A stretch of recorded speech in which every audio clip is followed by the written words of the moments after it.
તમે ગમે તેટલા પૈસાદાર હો, કરોડો રૂપિયાની મિલકત હોય પણ વિલ ન કર્યું હોય તો બધું જ બેકાર છે.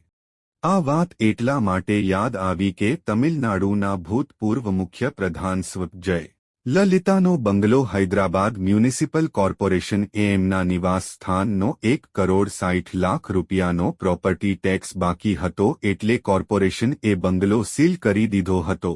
6 વાર તમિલનાડુના મુખ્ય પ્રધાન બનેલા જયલલિતા રાજકીય ક્ષેત્રે બાહોશ હતા, પણ પોતાની કરોડો રૂપિયાની સંપત્તિનું વીલ કરવાનું તેઓ ચૂકી ગયા હતા, જે બંગલાને સીલ મરાયું છે એ હૈદરાબાદની લગડી કહી શકાય એવો વિસ્તાર છે.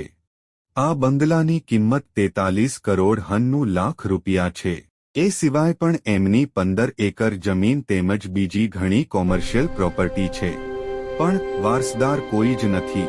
જયલલિતા જીવિત હતા ત્યારે 1,250 કિલો ચાંદી અને 21.28 કિલો સોનું કર્ણાટક સરકાર એ જપ્ત કર્યું છે.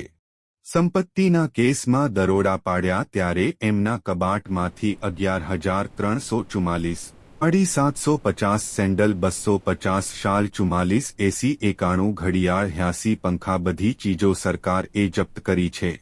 Abraham Lincoln, Martin Luther king જેવા રાજનેતા પણ પોતાનું વિલ બનાવવાનું ચૂકી ગયા હતા, એટલે જીવનની આથમતી સંધ્યા પહેલા વિલ બનાવવાનું અથવા દરેક મિલકતમાં વારસદાર નીમવાનું ભૂલતા નહીં.